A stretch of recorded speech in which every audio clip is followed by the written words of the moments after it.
Oi, tudo bom? Vamos continuar nossos estudos em relação à gestão de projetos?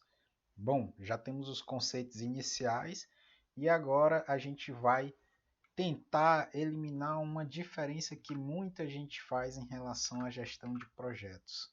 Você sabe qual é? Ó? Essa daqui. O pessoal diferencia, não sabe diferenciar quando que eu estou trabalhando com um projeto e quando eu estou trabalhando com uma operação, ou seja, quando eu estou fazendo uma atividade contínua. Nosso projeto ele tem várias atividades e as operações também. Então é comum que a gente faça essa confusão, mas eu vou dar uma dica de como que a gente consegue identificar cada uma. Tá? Então, em relação ao projeto e em relação à operação. Tem uma tabela aqui bem explicativa para que vocês possam observar. Primeira coluna, projeto. A gente viu que ele é um esforço temporário e exclusivo, ou seja, ele é único. Operação é um esforço contínuo e repetitivo. Você vai estar sempre fazendo aquela atividade. Tá? O projeto não. O projeto eu planejo, executo, planejo, executo, monitoro. Já a operação não. A operação, se for só de planejamento, você só vai planejar, planejar, planejar. Se for uma operação de execução, você só vai executar, executar, executar. Então é essa a diferença. Outra coisa que nós temos. O resultado de um projeto ele é sempre um produto, serviço ou algo exclusivo. Tá? Então é algo que você vai ter exclusividade, algo único. Enquanto que na operação a gente vai produzir a mesma coisa. O trabalho é repetitivo. Então o produto vai ser sempre o mesmo. No projeto, ele termina quando o resultado é alcançado. Tá? Então eu pensei e idealizei uma coisa, um produto, serviço ou algo exclusivo. Concluí, cheguei no resultado em que eu queria, esse meu projeto acabou. Eu não tenho mais o que fazer com ele. Já na operação, não há um prazo definido. O prazo da minha operação geralmente finaliza quando eu finalizo o prazo do meu produto, certo? Daquilo que foi produzido através de um resultado. E se for um serviço, é algo que vai estar ali sem prazo para poder acabar. Então não tem esse prazo definido. Em relação ao projeto, ele tem elaboração progressiva, a gente viu sobre o que é isso, e em etapas, então eu tenho uma divisão de tarefas a serem feitas e eu vou fazendo elas progressivamente, né? Vou passando de uma etapa para outra, assim como jogar um game. Então você tem as fases, você vai passando essas fases. Na operação, não. A operação, a gente tem o mesmo trabalho sempre. Então eu não tenho essa progressividade. Eu vou fazer a mesma coisa sempre. Essa é a diferença entre projeto e operação. Muita gente se confunde aí em relação a isso. Bom, agora a gente vai entrar na parte do PMI, do PMBOK, para a gente poder entender o que esses guias trazem de metodologia que a gente possa aplicar dentro da gestão de projetos. E isso serve para tudo, mais uma vez, para a sua vida profissional, na área de redes de computadores, ou outra função que você vier a exercer, assim também como na sua parte, né, na sua vida pessoal. Esse guia é bem bacana, mas ele é bem empresarial, tá? Então ele é bem focado nos negócios, ok? Bom, senta que lá vem história, não é isso?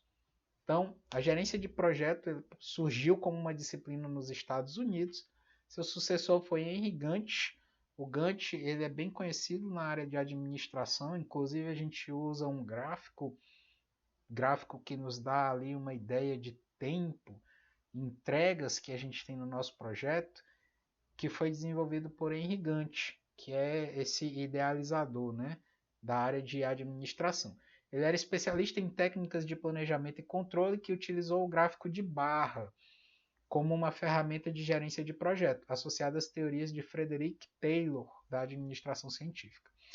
Então, lá nos Estados Unidos, os Estados Unidos é precursor e criador de muita tecnologia que a gente usa, não é diferente com a gestão de projetos, mas a gente tem várias aprimorações em relação ao gerenciamento. Mas surgiu lá nos Estados Unidos e o Gantt ele usou um gráfico de barras, um simples gráfico de barras, para poder auxiliar no gerenciamento dos projetos. Tá? Na década de 1950, teve início a era moderna da gerência de projetos, então o negócio já ficou mais modernizado. Em 1969, o Project Management Institute, que é o PMI, iniciou o desenvolvimento de uma metodologia de gerenciamento para servir aos interesses das mais diversas empresas na indústria de software e a de construção. Então, na década de 70, a gente teve, né, já um boom em relação à indústria, a gente precisava ter várias entregas, o mercado estava crescendo, e a gente não tinha entregas com qualidade, ou seja, as pessoas não conseguiam desenvolver aquilo que as outras estavam pedindo. Então, o PMI viu essa necessidade de criar uma metodologia que todo mundo possa seguir para ter uma organização mínima necessária para entregar aquilo que se espera. Então, foi daí que surgiu isso apenas em 1969. A gente vê que em 1950 teve a era moderna, né? Ou seja, a gente começou a inserir tecnologias e ferramentas cada vez mais tecnológicas dentro do processo de gerenciamento de projetos, mas de 50 para 69 a gente tem aí 19 anos, é um gap muito grande. Porque naquela época a gente não tinha muita tecnologia, ainda mais vocês que estão no curso de redes de computadores, a gente não tinha conectividade.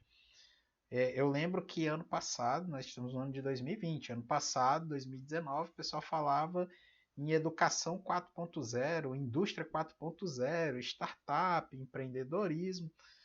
E hoje a gente já está, 2020, um ano depois, a gente já está ouvindo aí conceitos de educação 5.0, indústria 5.0.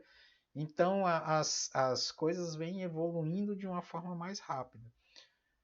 Isso é bom, né? Porque a gente consegue ter cada vez mais produtos, serviços que nos atendam de melhor forma. No entanto, há uma exigência maior da gente em relação a isso, né?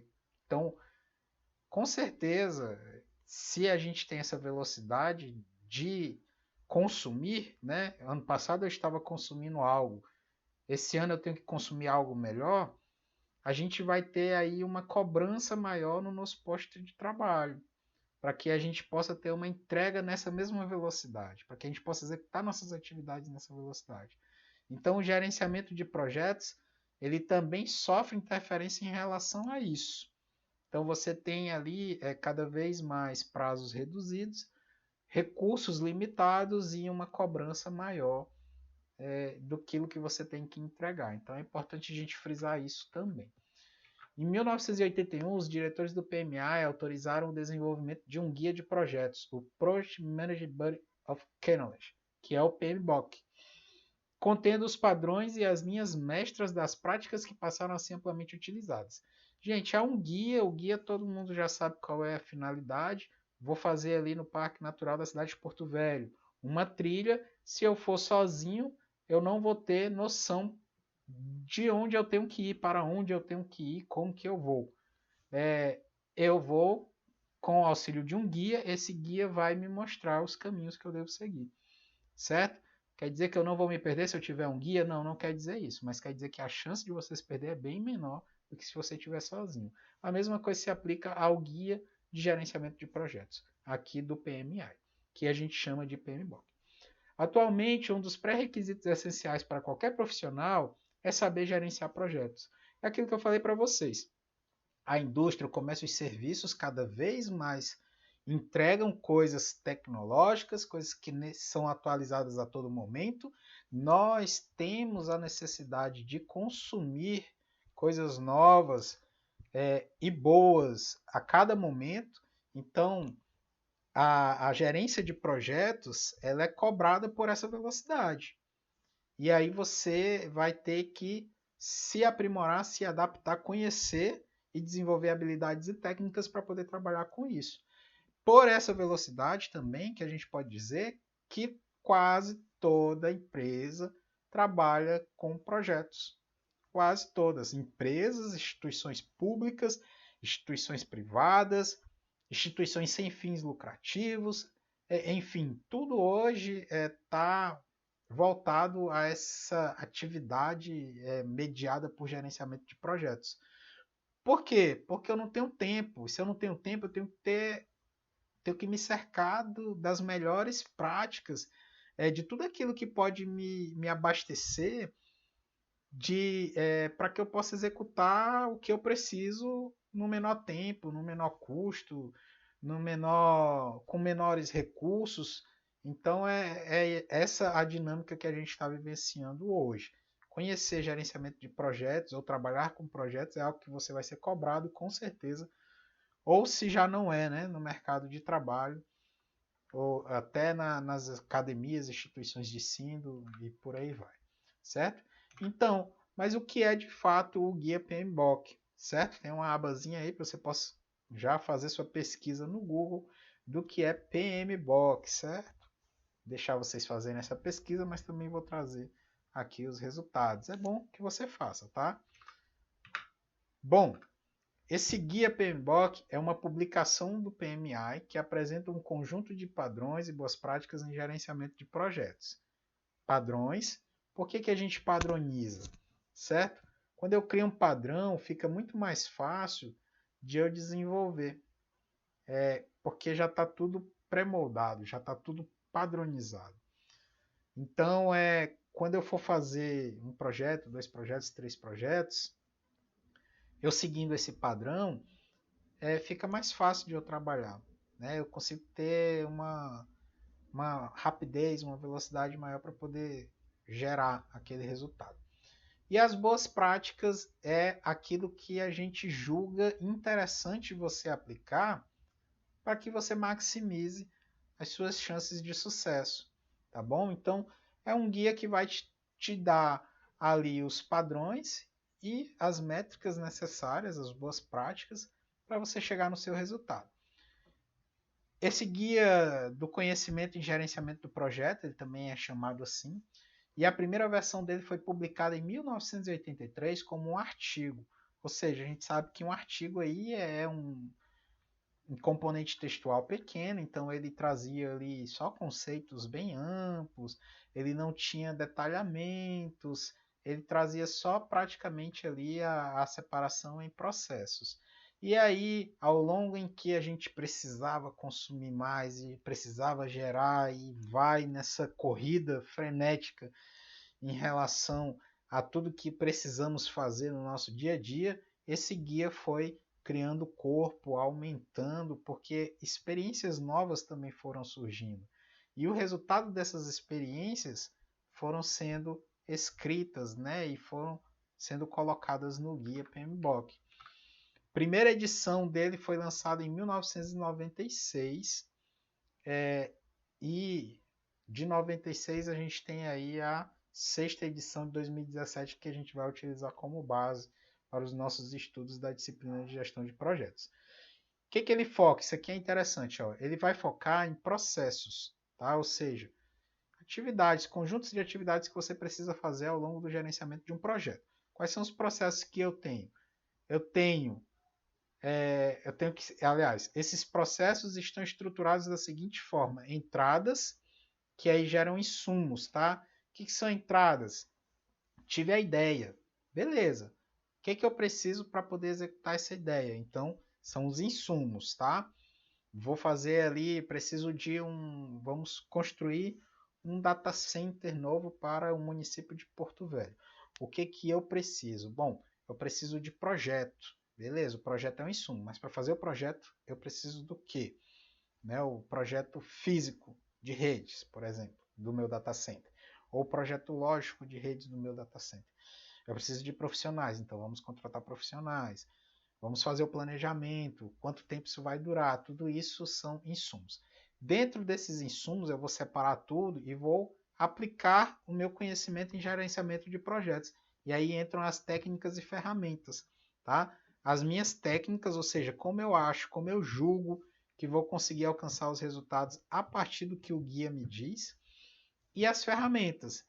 Hoje as ferramentas que a gente tem mais disponíveis são softwares de computadores que nos auxiliam a fazer isso. Então, vou separar isso também, que aí entra como trabalho, e tudo isso, né? Entrada, trabalho, tem resultado. Isso aí te lembra alguma coisa? Parece muito o conceito de sistema computacional, não é isso? Então a gente tem entrada, processamento, saída. No guia PMBOK, ele foca praticamente na mesma coisa, só que aqui ele chama de insumo, trabalho, resultado, tá bom? Então, isso aí é importante a gente saber.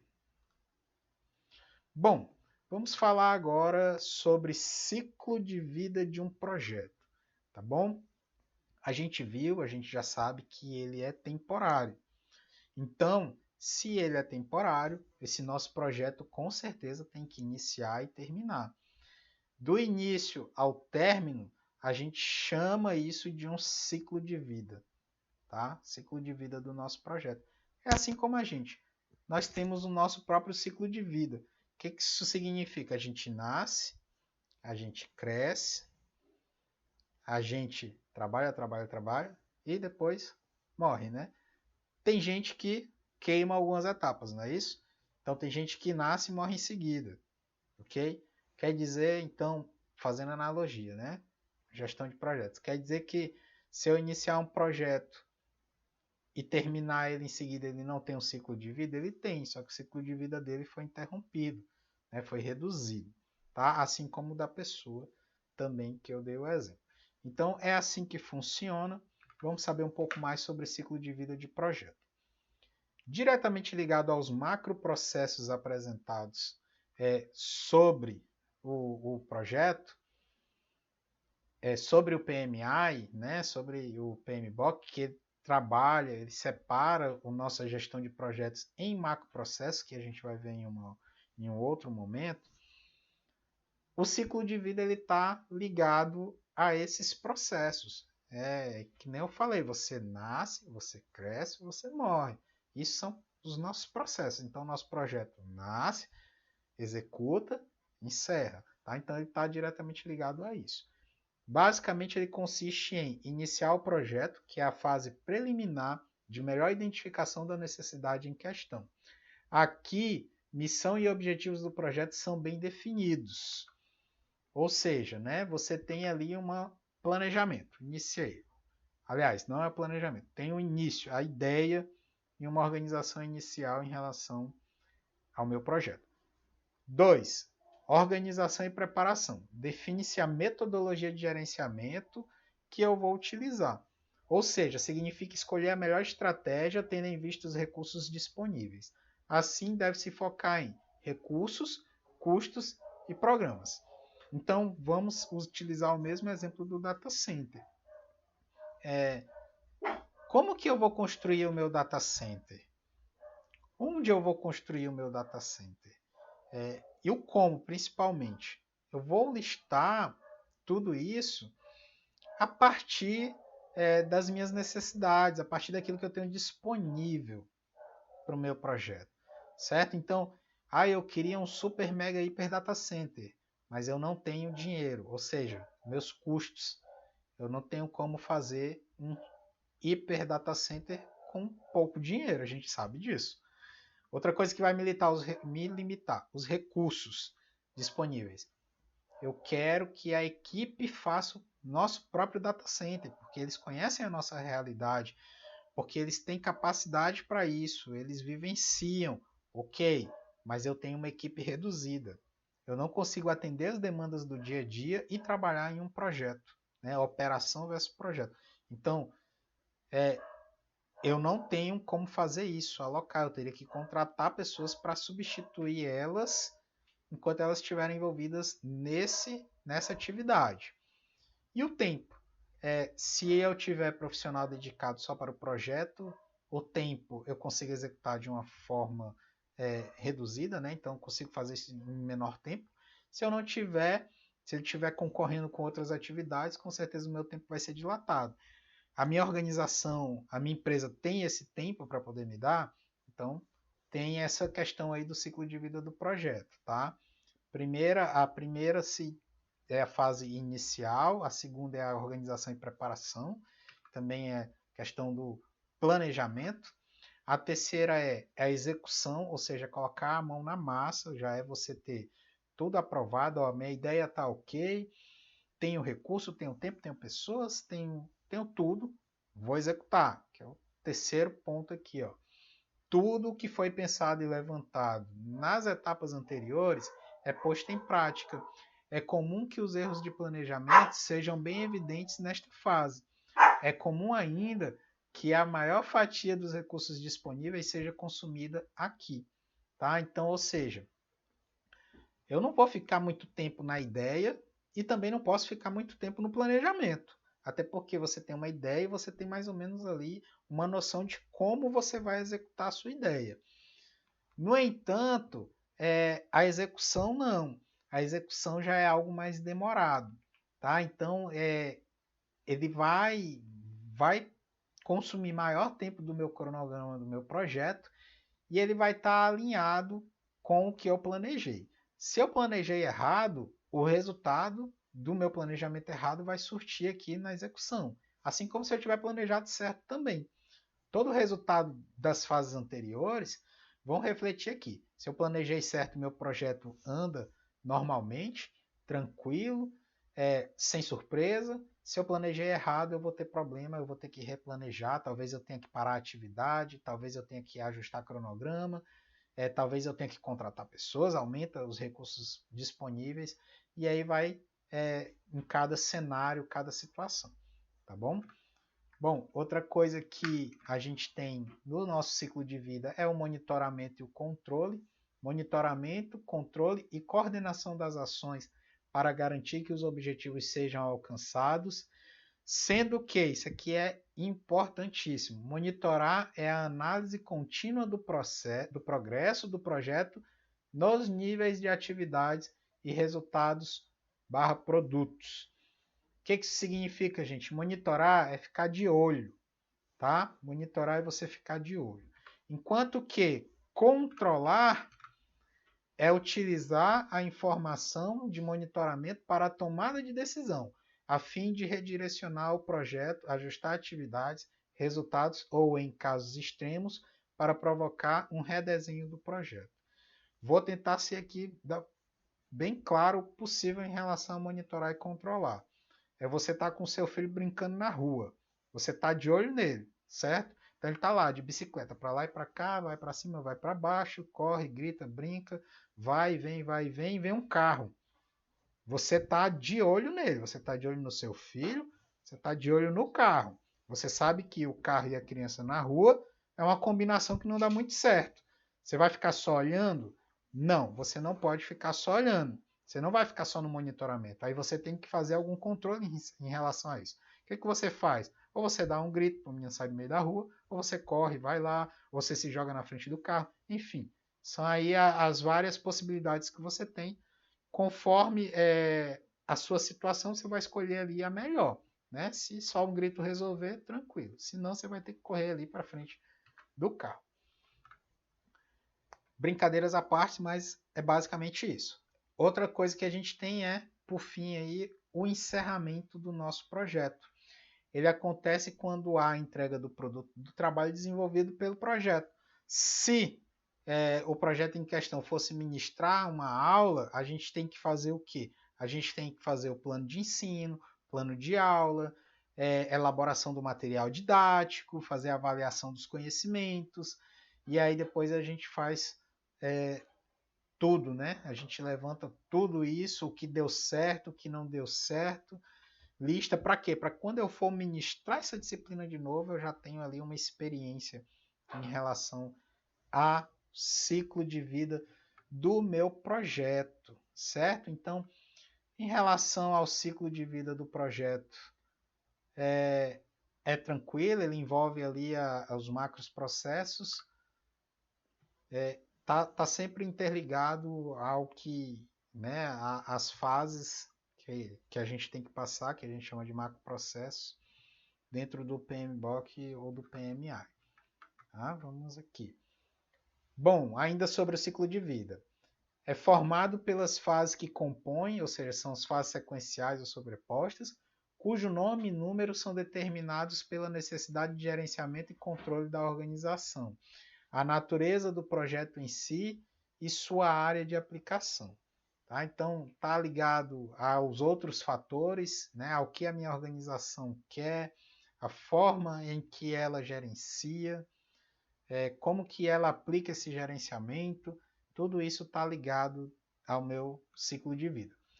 Pode ser documentado como uma metodologia. Então, ciclo de vida do meu projeto, ele compreende todo o meu projeto. E aí, se eu documentar tudo isso e disser como que eu fiz, eu estou criando uma metodologia. Se eu fiz e deu certo, foi bacana, reduzi custos, utilizei poucas pessoas, tudo aquilo que as organizações e empresas querem, gostam, eu posso dizer então que eu vou adotar essa metodologia para outros projetos. Tá? O que é legal de gerenciamento de projetos é que você não pode ficar amarrado apenas em uma forma como se faz. Ou seja, você não precisa ficar amarrado ao PMBOK. Você pode fazer a sua metodologia, né? Vamos fazer bolo. Tem gente que faz bolo à mão, tem gente que faz bolo à batedeira. Isso aí é questão de recursos. Mas a forma que você faz pode ser diferente e o resultado pode ser o mesmo, ou até superior àquilo que você tinha programado antes. Então, tem essa questão aí também. Oferece uma estrutura básica para o gerenciamento do projeto, independentemente do trabalho específico envolvido. Então, eu preciso dessa estrutura básica dentro do ciclo de vida, independente do que eu vou fazer ou não. Tá? Então, se eu vou criar um produto de baixa complexidade, eu preciso de uma estrutura. Se eu for criar um produto de alta complexidade, eu também preciso de uma estrutura de gerenciamento. Tá? Então, a minha organização, que eu digo a minha instituição, a minha empresa, ela tem que me dar essa estrutura mínima, básica, né? Para mim poder aplicar ali os conceitos de gerenciamento de projetos. Porque se não houver, você não consegue, tá? Que estrutura é essa? A gente vai ver. Eu preciso de equipe. Se eu não tiver equipe, eu não executo trabalho. Eu preciso definir um gerente de projeto. Se eu não tiver um gerente, uma pessoa que esteja à frente daquilo, aquilo vira de ninguém, né? Aquilo que é de todo mundo, na verdade, não é de ninguém. Então você tem que ter essas situações aí, essa estrutura básica definida pela instituição. Os projetos devem variar de acordo com seus tamanhos e complexidades, porém todos podem ser mapeados seguindo essa estrutura do ciclo de vida, tá? Então, a minha equipe, se o projeto for complexo, se eu quero salvar o mundo do racismo, da desigualdade de gênero e etc., da intolerância religiosa, eu tenho que ter uma equipe grande, porque salvar o mundo é uma tarefa complexa. Se eu quero só salvar as pessoas que estão ali próximas de mim, eu já preciso de uma equipe reduzida, né? Não preciso mais de tanta gente. Então, conforme a complexidade e o tamanho daquilo que você quer executar, é que vai definir ali o tamanho da sua estrutura para o gerenciamento de projetos. Esse ciclo de vida geralmente apresenta as seguintes características. Os níveis de custo de pessoal são baixos no início, atingem um valor máximo quando o projeto é executado e caem rapidamente conforme o projeto é finalizado. Então, gente, por que isso? Isso é bem lógico. Eu tenho uma ideia e vou planejar. Eu não preciso que 15 pessoas tenham uma ideia, nem preciso de 30 pessoas planejando essa minha ideia. Então, geralmente, uma pessoa tem a ideia, uma, duas ou três fazem o planejamento dessa ideia, e aí, quando a gente vai executar, aí sim. Aí eu já preciso de várias pessoas. Se eu vou fazer um produto, eu tenho que criar protótipos, eu preciso de insumos, eu preciso de tecnologias, eu preciso comprar equipamentos, eu preciso de espaço, eu preciso de uma sala, de um galpão, enfim. Aí o custo, né, cresce exponencialmente quando a gente passa para a execução. Depois que eu criei o meu produto, está lá pronto, o custo do meu projeto acabou. Eu já, né, finalizo tudo que eu tenho que de contrato com fornecedores, se eu aluguei espaço, faço essas finalizações e também faço ali, dispenso o pessoal que foi contratado para esse meu projeto ou realoco eles para as equipes onde eles estavam antes, né, da execução do meu projeto. A influência das partes interessadas, os riscos e as incertezas são maiores durante o início do projeto, caindo nas demais fases. Gente, no início é a ideia, eu não tenho uma visão do que vai acontecer ao longo da minha execução. Então ali, a influência, quando eu não sei ao certo ainda o que eu quero, ela é maior, porque eu estou num grau de incerteza muito grande. Eu preciso viver para poder saber o que é que aquele produto, né, vai gerar o que eu vou precisar em termos de material, de recursos. Então eu tenho que partir para a execução. Enquanto eu estou só nessa ideia e nesse planejamento, aí as interferências são maiores, as minhas incertezas são maiores. E é por isso que você também não fica muito nessa atividade. Por quê? Porque à medida em que eu for ficando muito em planejamento, tendo muitas interferências, você não consegue finalizar isso. Então você nunca vai partir para a execução. A capacidade de influenciar as características finais do produto do projeto, sem impacto significativo sobre os custos, é mais alta no início e torna-se cada vez menor conforme o projeto progride para o seu término. Tá? Então, eu vou ter as características do meu produto, ou seja, eu vou criar uma sandália. Se eu for criar uma sandália, à medida em que eu vou ter, que eu vou executando ele, que eu vou criando, vou comprando matéria-prima, vou comprando tecnologias, vou comprando equipamentos, vou vendo quantas pessoas são necessárias, é que eu vou ter ali uma ideia do custo, né, que eu tenho sobre isso. Então existe essa situação aí. É mais alto no início e depois ele vai se tornando menor, tá? Em relação às influências, né, das características do meu produto. Então você tem uma influência maior no início e menor no final, porque o meu produto já vai nascendo aí ao longo das minhas atividades. Então, as pessoas já vão vendo, já está todo mundo mais seguro. Os custos das mudanças e correções de erros geralmente aumentam significativamente conforme o projeto se aproxima do término. Então, isso é verdade, tá? Se você...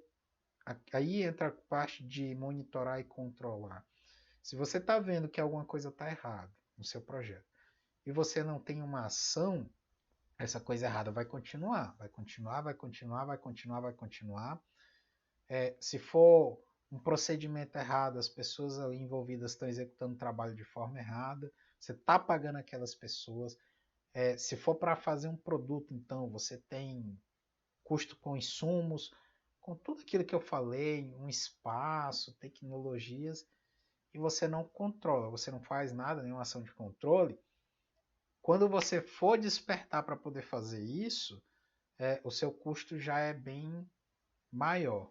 Tá? Então, vou tentar ser aqui de uma forma bem didática em relação à nossa viagem, nosso projeto de viagem Miami, certo? Quem dera eu se a gente pudesse realizar, quem sabe um dia, não é isso?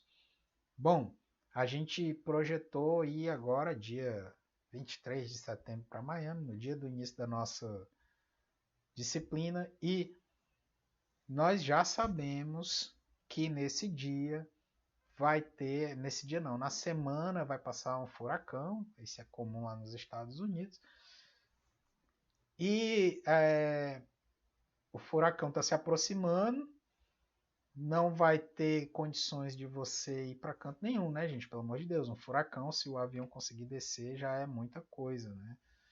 Ou se descer, o efeito pós-furacão vai ficar ali semanas sem que você consiga transitar na cidade, a um restaurante ou algo parecido. Isso em situações de vida normal, né?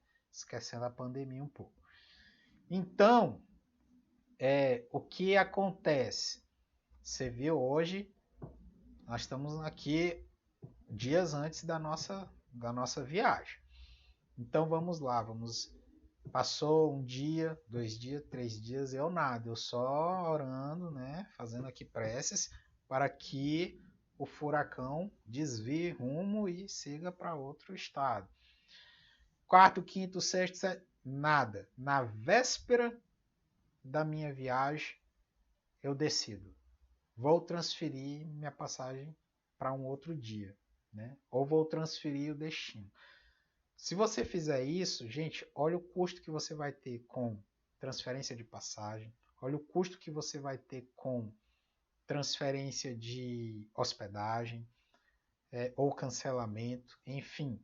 Então, para que você possa entender, à medida em que você vai deixando tempo passar em relação a isso, assim o custo, né, para você corrigir isso muda bastante. Então é isso que traz em relação a questão de ciclo de vida de produto, tá? E aí a gente vai ver daqui a pouco na próxima parte a diferença entre ciclo de vida de produto e ciclo de vida de